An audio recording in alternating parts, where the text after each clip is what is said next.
Hi നമസ്കാരം. നമുക്കിന്ന് ഉഴുന്ന് വട എങ്ങനെ ഉണ്ടാക്കാമെന്ന് നോക്കാം. അതിനായിട്ട് വേണ്ട ഞാൻ 1 ഗ്ലാസ് ഉഴുന്ന് വെള്ളത്തിൽ കുതിർത്ത് എടുത്തു വെച്ചിരിക്കുകയാണ്. ഇത് കുതിർത്തതിന് ശേഷമാണ് ആദ്യം 1 ഗ്ലാസ് ഇട്ട്, അപ്പോൾ 1 ഗ്ലാസ്സിൽ കൂടുതലായിട്ട് നമുക്ക് സോക്ക് ചെയ്ത് കഴിയുമ്പോൾ തോന്നും. ആദ്യം നമ്മൾ 2 ബാച്ചായിട്ട് അത് അരച്ചെടുക്കണം. ആദ്യം ഇതിൻ്റെ പകുതി നമ്മൾ ഇട്ട് കൊടുക്കുകയാണ്. ഇതേപോലെ പകുതി ഇട്ടിട്ട് അതിനകത്ത് നമ്മൾ അര ബൗൾ ചോറെടുത്ത് അതിൽ നിന്ന് പകുതി നമ്മൾ ആദ്യത്തെ ബാച്ചിലോട്ട് ഇട്ട് കൊടുക്കുകയാണ് ഉഴുന്നിലേക്ക്. അതും കൂടി ഇട്ട് നല്ലപോലെ അരച്ചെടുക്കുക. ഇനി നമ്മൾ അതിലേക്ക് 1/4 ഗ്ലാസ് വെള്ളം എടുത്തു. അത്രയും ഒഴിക്കേണ്ട. നമുക്കറിയാമല്ലോ, ഓരോരുത്തർക്കും അരയ്ക്കുമ്പോൾ അവരവരുടെ മിക്സിയുടെ ഇതും അനുസരിച്ച് അരയ്ക്കുമ്പോൾ അറിയാം. വെള്ളം ആകെ ഇതേ ഒരു തിക്നെസ്സിലായിരിക്കണം ആ ബാറ്റർ ഇരിക്കേണ്ടത്. ഒട്ടും വെള്ളം ആകരുത്. അടുത്ത ബാച്ച് നമ്മൾ അതേപോലെ ആ ചോറും ബാക്കി ചോറും അതിലേക്കിട്ട് വെള്ളം ഒഴിച്ച് കുറച്ച് ഉപ്പും കൂടി ഇട്ട്, അത് 1/4 ടീസ്പൂൺ ഉപ്പ് കൂടി ഇട്ടിട്ട് നല്ലപോലെ അരച്ചെടുക്കുകയാണത്.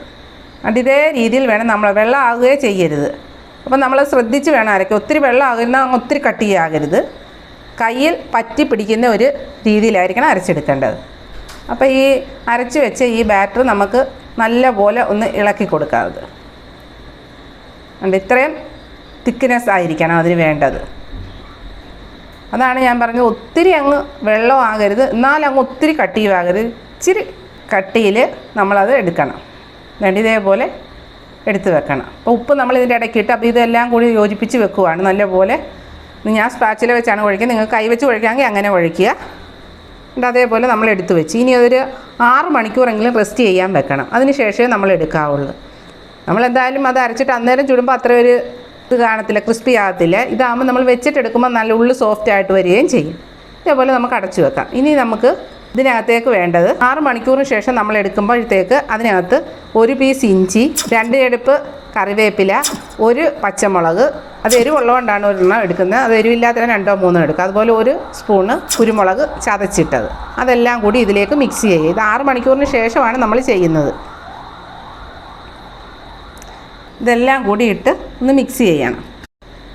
നമ്മളതെല്ലാം കൂടി നല്ലപോലെ ഒന്ന് മിക്സ് ചെയ്ത് കൊടുക്കുകയാണ്.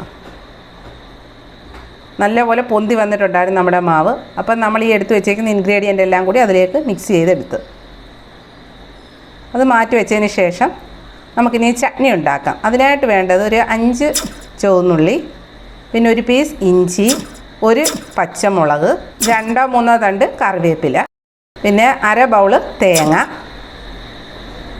ഇത്രയും കൂടി നമ്മൾ മിക്സിയുടെ ചെറിയ ജാറിലേക്കിട്ട് നല്ലപോലെ അരച്ചെടുക്കുകയാണത്. ഇതെല്ലാം കൂടി നമ്മൾ ഇട്ട് കൊടുത്തു. അതുകൊണ്ട് അതിലേക്ക് നമ്മൾ ഉപ്പും കൂടി 1/4 ടീസ്പൂൺ ഉപ്പ് കൂടിയിട്ട്, ഞാൻ പരലായിട്ടുള്ള ഉപ്പാണ് ഇട്ടത്, അതും കൂടി ഇട്ട് ഇനി അതിലേക്ക് വേണ്ടുന്നതെന്ന് വെച്ചാൽ നമ്മളതൊന്ന് അരച്ചെടുത്ത് അതിന് ശേഷം 1 സ്പൂൺ മല്ലിയില നമ്മളതിലേക്ക് ഇട്ട് കൊടുത്ത് നല്ലൊരു ടേസ്റ്റാണ് മല്ലിയിലയും കൂടി ഇട്ട് കഴിഞ്ഞാൽ. എന്നിട്ട് വെള്ളവും കൂടി ഒഴിച്ച് ഒരു ഇച്ചിരി കൂടെ നീട്ടിയ രീതി, ഒത്തിരി അങ്ങ് നീട്ടിട്ട് ആ രീതി നമ്മൾ അരച്ചെടുക്കുക. ഇനി അപ്പോൾ നമ്മളൊരു ചീനിച്ചട്ടി വെച്ചിട്ട് അതിലേക്ക് 1 സ്പൂൺ വെളിച്ചെണ്ണ ഒഴിച്ച് കൊടുക്കുക. ഞാനെല്ലാം വെളിച്ചെണ്ണയിലാണ് മിക്കവാറും ചെയ്യുന്നത്. അതുകൊണ്ട് ആ എണ്ണ ചൂടായി കഴിയുമ്പോൾ അതിലേക്ക് 1 സ്പൂൺ കടുകിട്ട് കൊടുക്കുക.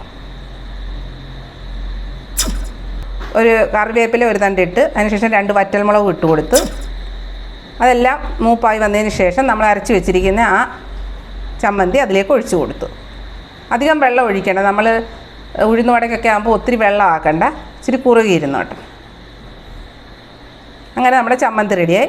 അതിനുശേഷം നമ്മളൊരു ചട്ടി വെച്ചിട്ട് അതിലേക്ക് വെളിച്ചെണ്ണ, എപ്പോഴും നമ്മൾ ഇങ്ങനെയുള്ള പലഹാരങ്ങൾ വെളിച്ചെണ്ണയിൽ ഉണ്ടാക്കുമ്പോഴാണ് നല്ല ടേസ്റ്റ്.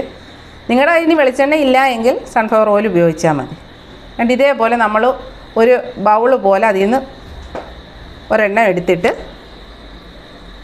നല്ലപോലെ, ഞാനിങ്ങനെയാണ് ഉണ്ടാക്കുന്നത്, പല രീതിയിലും ഉണ്ടാക്കാം. അതേപോലെ ഒരു ഹോൾ ഇട്ട് കൊടുത്തിട്ട് നമ്മൾ ഇതിനകത്തേക്ക് ഇട്ട് കൊടുക്കുക. അതേപോലെ അടുത്തത് നമ്മൾ ഉണ്ടാക്കി അതിലേക്ക് ഇട്ട് കൊടുത്തു.